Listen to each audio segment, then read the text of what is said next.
Bonjour, on se retrouve aujourd'hui pour une vidéo spéciale pour la sortie du tome 7 de Lou de Julien Nil, publié chez Glénat, et le titre c'est La cabane. Alors la grande question c'est est-ce qu'il faut lire ce tome 7, sachant qu'on a été une grande majorité des lecteurs de Lou à être déçus par le tome 6 qui s'appelait L'âge de cristal et sur lequel je vais revenir un tout petit peu. L'âge de cristal c'était ça, on retrouvait Lou à la fac avec des lunettes dans une ville complètement métamorphosée et alors le problème, c'est que moi, je n'avais rien compris. Autant l'histoire, je m'étais dit, peut-être que c'est des métaphores sur le passage à l'âge adulte. J'avais cherché sur internet des explications.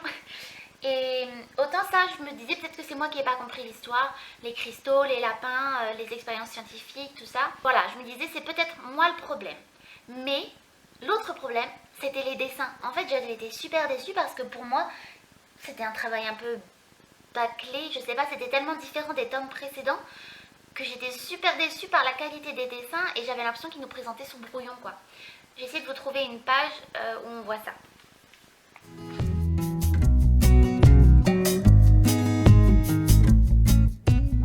Un petit exemple avec une case de donc la page 28. Alors voilà, ça c'est un exemple par exemple de case qui m'a vraiment déconcertée parce que pour moi ça c'est pas Lou franchement et il y a beaucoup de dessins qui sont comme ça. Moi j'avais l'impression que c'était brouillon, que le trait était très sec, pas du tout dans la rondeur qu'on connaissait de Julien Nil. Et donc l'histoire biscornue que j'ai pas compris, plus les dessins qui pour moi étaient complètement bâclés, ce tome c'était une déception mais monumentale.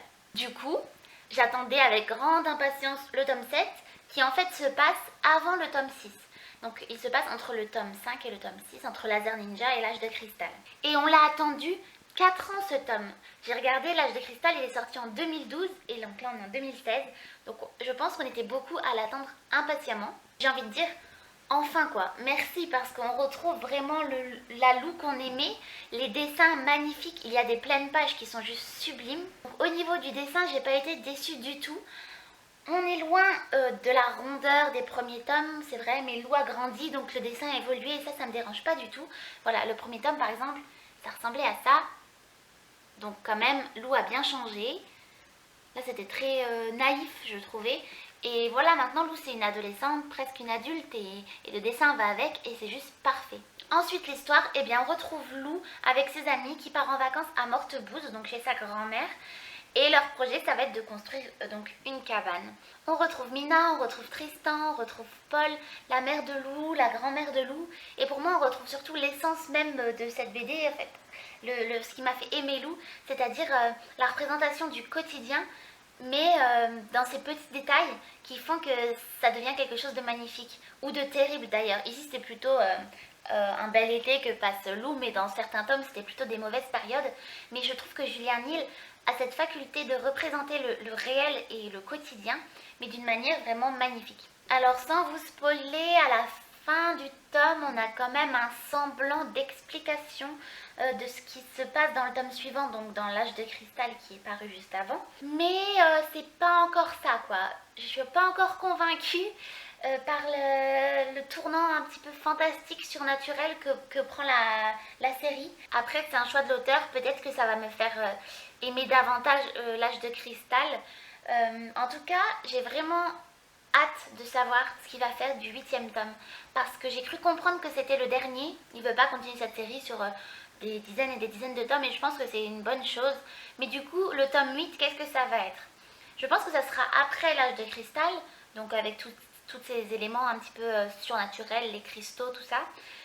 Alors j'espère qu'il va revenir à un dessin qui ressemble plus à ça, moins bâclé, enfin c'est peut-être pas bâclé pour lui, mais moins brouillon on va dire. Et après pour l'histoire, je sais pas s'il va rester dans ce côté fantastique ou si on va avoir vraiment une explication rationnelle, je suis pas sûre. En tout cas ça promet une belle fin de série pour cette bande dessinée. Si vous êtes fan de Lou, si vous avez été déçu par le tome 6, n'hésitez pas, lisez celui-ci, lisez La cabane. Moi ça m'a réconciliée avec Julien Nil. J'étais vraiment déçue par le tome d'avant et là vraiment c'était une jolie surprise. Et surtout on retrouve tout ce qu'on aime dans Lou, les personnages, l'atmosphère, les dessins magnifiques. Donc je pense qu'il n'y a pas à hésiter une seconde. Voilà, cette vidéo est terminée. Donc à la question faut-il lire le tome 7 de Lou, ma réponse est oui. Si vous l'avez lu, si vous voulez me donner votre avis, si vous êtes d'accord avec moi sur le fait que ça rattrape bien le tome d'avant, laissez un petit commentaire, je serais ravie de partager avec vous sur cette BD que j'aime tant depuis des années. On croise les doigts pour avoir le tome 8 avant 2020 ou 2025. Sur ce, je vous laisse, bonne lecture et à bientôt.